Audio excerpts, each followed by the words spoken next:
அஸ்ஸலாமு அலைக்கும் friends, welcome to my channel. இன்றைக்கி ஐபோக்கோவில் இருக்கிற சில டிப்ஸ் அண்ட் ட்ரிக்ஸை பற்றி தான் நான் உங்களுக்கு சொல்ல போகிறேன். ப்ரெக்னெண்ட்டாக இருக்கிறம்போது நிறைய டிஃப்ரெண்ட்டான ஐபோக்கோஸ் போயிருக்கேன். அதில் ஒரு சில ஐபோக்கோஸோட ஃபோட்டோஸ் நான் அட்டாச் பண்ணியிருக்கேன். இதில் எனக்கு ரொம்ப ஃபேவரட்டான ஐபோக்கோ எதுன்னு பார்த்தோம்னா கிண்டியில் இருக்கிற ஐபோக்கோ தான். அதாவது கத்திப்பாறை அர்பன் ஸ்கொயரில் இதுதான் அது.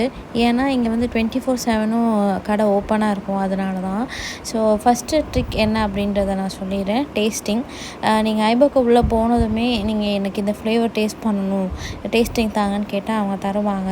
ஸோ நீங்கள் அதை வாங்கி பார்த்துட்டு உங்களுக்கு பிடிச்சிருந்தா வாங்கலாம்.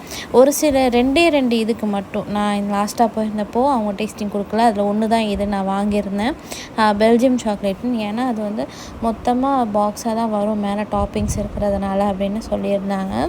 ஸோ நீங்கள் வாங்கும்போது அதுக்கேற்ற மாதிரி பார்த்து வாங்கிக்கோங்க, பட் டேஸ்ட் பண்ணிவிட்டு வாங்க. ரெண்டாவது ட்ரிக் என்ன அப்படின்னு பார்த்தீங்கன்னா வெயிட் மேனேஜ்மெண்ட்டு. இந்த வெயிட் மேனேஜ்மெண்ட் பற்றி சொல்லணுன்னா, இங்கே ஐபோக்கோவை பொறுத்த வரைக்கும் காசு வந்து வெயிட் பேஸ் பண்ணி தான்.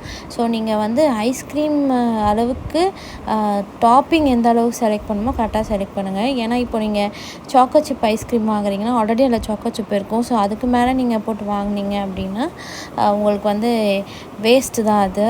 அதுவும் இல்லாமல் வெயிட் ஜாஸ்தியாக காமிச்சு காசும் ஜாஸ்தியாகிற மாதிரி இருக்கும். ஸோ ஒரு ஜெம்ஸு செலக்ட் பண்ணுறீங்க அப்படின்னா ஜெம்ஸும் பெரிய வெயிட்டு. அதுவே சாக்கோ சிப் செலக்ட் பண்ணுறீங்க அப்படின்னா ஒரு 2 டார்க் சாக்லேட் 2 ஒயிட் சாக்லேட் அப்படின்னு செலக்ட் பண்ணும்போது ஃப்ளேவர்ஸும் டிஃப்ரெண்ட்டாக என்ஜாய் பண்ண மாதிரி இருக்கும். அதே நேரத்தில் வெயிட்டும் கரெக்டாக வந்த மாதிரி இருக்கும். ரொம்ப பெரிய டாப்பிங்ஸ்லாம் செலக்ட் பண்ணுறத கொஞ்சம் அவாய்ட் பண்ணிங்கன்னா வெயிட் மேனேஜபிளாக இருக்கும். ஸோ அதுக்கேற்ற மாதிரி காசும் கரெக்டாக வந்துடும். நீங்கள் அதை பார்த்துக்கோங்க என்னன்ட்டு.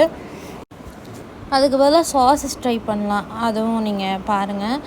மூணாவது டிப்புமே அது பேஸ் பண்ணி தான். என்னென்னு பார்த்தீங்கன்னா நீங்கள் வந்து எப்படி வந்து டாப்பிங் செலக்ட் பண்ண போகிறீங்க அப்படின்றத பொறுத்து.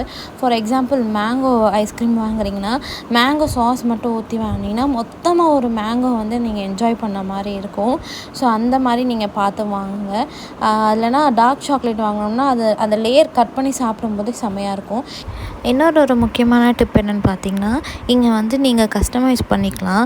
ஒரு ஸ்கூப் முழுசாக எடுத்து இந்த சாக்லேட் ஐஸ்கிரீமு இல்லை இந்த வெண்ணிலா ஐஸ்கிரீம் தான் சாப்பிட்றோன்னு கிடையாது. பட் ஒரே நேரத்தில் நீங்கள் சாக்லேட்டு வெண்ணிலாவும் சாப்பிட்ணுன்னு நினச்சிங்கன்னா இது ஹாஃப் ஸ்கூப் அதை ஹாஃப் ஸ்கூப் வாங்கி சாப்பிட்லாம். அப்புறம் ஐபோக்கோ ஐஸ்கிரீம் வந்து வெஜிடேரியன் தான். ஸோ யார் வேணாலும் வந்து சாப்பிட்லாம். ஸோ சாப்பிடும்போது மைண்ட்ஃபுல்லாக சாப்பிடுங்க. குழந்தைங்கள கூட்டிகிட்டு போகிறீங்கன்னா குழந்தைங்களுக்கும் அதே மாதிரி மைண்ட்ஃபுல்லாக கொடுங்க. அதே மாதிரி ரொம்ப கலர்ஃபுல்லான ஐஸ்கிரீம்ஸ் கொடுக்காதீங்க, ஏன்னா அதில் கலர் இருக்கும், குழந்தைங்களுக்கு கேடு. இந்த வீடியோ யூஸ்ஃபுல்லாக இருக்குன்னு நினைக்கிறேன். யூஸ்ஃபுல்லாக இருந்தால் சப்ஸ்கிரைப் பண்ணுங்கள். தேங்க்ஸ் ஃபார் வாட்சிங்.